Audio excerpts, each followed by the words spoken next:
కాకినాడ జవహర్లాల్ నెహ్రూ సాంకేతిక విశ్వవిద్యాలయం వివాదాలకు కేంద్ర బిందువు అవుతోంది. తాజాగా కళాశాలలకు స్వయం ప్రతిపత్తి ఇచ్చే విషయంలో వివాదం రచ్చకెక్కింది. రాష్ట్రంలోని 48 కళాశాలలకు అటానమస్ హోదా కల్పించడంలో నిబంధనలకు విరుద్ధంగా రిజిస్ట్రార్ ఎన్ఓసీలు ఇచ్చారంటూ ఇటీవల హైకోర్టులో వ్యాజ్యం దాఖలవడంతో వివాదం బయటకొచ్చింది. దీనిపై ప్రైమ్ 9 స్పెషల్ స్టోరీ.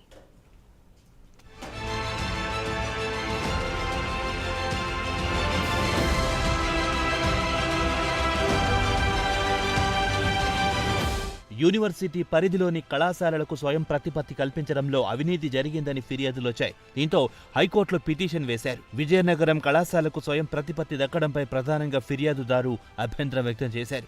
ఏదన్నా కళాశాలకు స్వయం ప్రతిపత్తి దక్కాలంటే సంబంధిత కళాశాల యాజమాన్యం నేరుగా యూజీసీకి దరఖాస్తు చేసుకోవాలి. 6 సభ్యుల కమిటీ విచారణ జరిపి నిర్ణయం తీసుకుంటుంది. గతేడాది నుంచి నేరుగా ఆన్లైన్లోనే దరఖాస్తు చేసుకోవచ్చని యూజీసీ తెలిపింది. ఈ విధమైన ప్రతిపత్తి కల్పించాలంటే కళాశాలకు 2F స్టేటస్ ఉండాలి. అంటే కళాశాల ఏర్పాటై 2 ఏళ్లై ఉండాలి. న్యాక్ లేదా NBA గుర్తింపు కూడా అవసరం ఉంటుంది.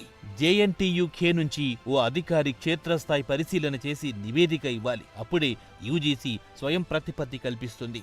ఇక్కడే అక్రమాలు చోటు చేసుకుంటున్నాయి. JNTUK నుంచి అధికారి క్షేత్రస్థాయి పరిశీలన చేయకుండానే చేసినట్టు నివేదికలు తయారు చేస్తున్నారు. మరోవైపు స్వయం ప్రతిపత్తి హోదా పొందిన కళాశాలలు గుర్తింపు పత్రాలతో వస్తే తాము ఎండార్స్మెంట్ మాత్రమే చేస్తామని JNTUK వర్గాలు చెబుతున్నాయి.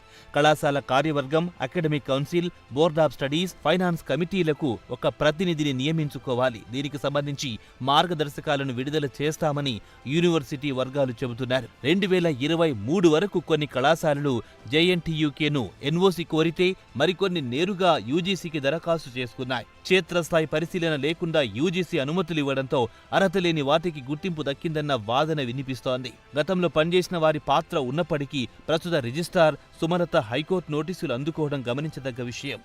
నా పేరు ఎం గంగాసూర్బా, SFI కాకినాడ జిల్లా కార్యదర్శి. ఏదైతే రాష్ట్రంలో ప్రతిష్టాత్మకమైనటువంటి టెక్నాలజీ యూనివర్సిటీలో ఒకటైనటువంటి కాకినాడ జవహర్లాల్ నెహ్రూ టెక్నాలజీ యూనివర్సిటీ రాష్ట్రంలోనే అప్రతిష్ట పాలు అవుతూ ఉంది. ఒకటే వరుస కథనాలతోటి, కొత్త న్యూస్లతోటి ఈరోజు యూనివర్సిటీ పటిష్టను మొత్తం అంతటి కూడా దిగదార్చే విధంగా ఈరోజు అధికారులు కానీ, పాలకులు కానీ, ప్రభుత్వాలు కానీ చూస్తూ ఉన్నాయి. ఏదైతే గత 20 ఏళ్ల కాలంలో ఏదైతే యూనివర్సిటీ పరిధిలో ఉన్నటువంటి గవర్నమెంటు, ప్రైవేటు, కార్పొరేట్ ఇంజనీరింగ్ కాలేజీకి ఏదైతే ఇచ్చేటువంటి అటానమస్ కాలేజీలు ఏదైతే ఉందో ఈ అటానమస్ కాలేజీ గత 20 సంవత్సరాల కాలంలో 48 కాలేజీలకి అటానమస్ హోదా ఇచ్చారు. గత 10 ఏళ్ల కాలంలో చాలా తక్కువ కాలేజీలకు ఇస్తే లాస్ట్ 5-6 సంవత్సరాల్లో విచ్చలవిడిగా ఎన్ఓసీలని అటానమస్ కాలేజీలుగా ఈరోజు రూపాంతరం చేస్తూ ఉన్నారు. సమగ్రమైన విచారణలు చేసి ఏదైతే తప్పుడు నివేదికలు సమర్పించే కాలేజీల మీద వీళ్ళ మీద క్రిమినల్ కేసులు కట్టి వీళ్ళ చర్యలు తీసుకోవాలని మేము డిమాండ్ చేస్తూ ఉన్నాం. యూనివర్సిటీ పటిష్టని కాపాడాలని మేము కోరుకుంటా ఉన్నాం. నా పేరు సాహిత్, నేను SFI కాకినాడ జిల్లా కమిటీ సభ్యుడిని. ఈరోజు JNTU కాకినాడ రాష్ట్రంలోనే ప్రతిష్ఠిగాంచిన కాలేజ్. ఆ కాలేజ్ సంబంధించి యూనివర్సిటీ చేయాల్సిన పనులు కంట దిగజారిపోయిన పనులు ఈరోజు JNTU కాకినాడ చేస్తూ ఉంది. కాబట్టి ఇప్పటికే JNTU మీద రాష్ట్ర వ్యాప్తంగా నాకు ఆరోపణలు వచ్చే ఆరోపణలన్నింటినీ కూడా JNTU ఎదుర్కోవాలి. అలాగే JNTUకి సంబంధించి గతంలో ఉన్న VC గారు 40 కోట్ల రూపాయల నిధులు అన్నీ కూడా ఉచితంగా గవర్నమెంట్కి దానదత్తం చేశారు. గవర్నమెంట్లో కేవలం యూనివర్సిటీ నిధులు యూనివర్సిటీ అభివృద్ధికి మాత్రమే వాడాలి. అలా కాకుండా యూనివర్సిటీ అభివృద్ధికి కాకుండా యూనివర్సిటీ అభివృద్ధి కాకుండా ఉత్తిపాపన్న ప్రభుత్వానికి 70 కోట్ల రూపాయల నిధులు దానదత్తం చేశారు. కాబట్టి తక్షణమే ప్రస్తుతం ఉన్న VC దానిపైన సమగ్ర విచారణ జరిపి తక్షణమే అక్కడున్న ఎక్సైజ్ డిపార్ట్మెంట్ ల్యాబొరేటరీని తొలగించాలి అని చెప్పేసి మేము డిమాండ్ చేస్తున్నాం.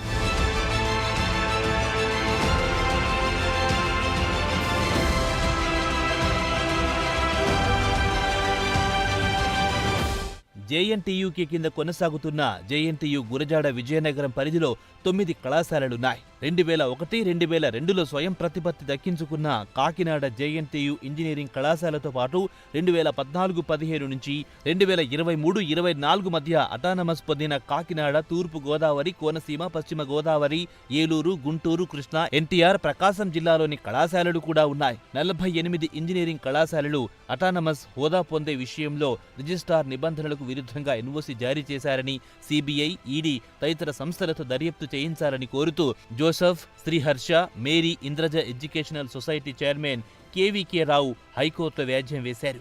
ఇప్పుడు దీనిపై హైకోర్టులో విచారణ జరుగుతోంది. అయితే నిబంధనల ప్రకారమే స్వయం ప్రతిపత్తి హోదా దక్కిందా, అర్హత లేకున్నా అధికారులు మేలు చేశారా అన్నది తేలాల్సి ఉంది. 2010 నుంచి యూనివర్సిటీ కొన్ని కాలేజెస్కి అటానమస్ అనే స్టేటస్ ఇవ్వడం మొదలెట్టారు. దీనికోసం మాకు చాలా తరోగా ఒక ఫ్యాక్ట్ ఫైండింగ్ కమిటీ అనే ద్వారా వెళ్ళడం, ఇన్స్పెక్షన్ చేయడం అది జరిగేది. కరోనా వచ్చిన తర్వాత ఇది ఆల్మోస్ట్ వెళ్ళి విజిట్ చేయడం అన్ని ఆన్లైన్గా కన్వర్ట్ చేయడం జరిగింది.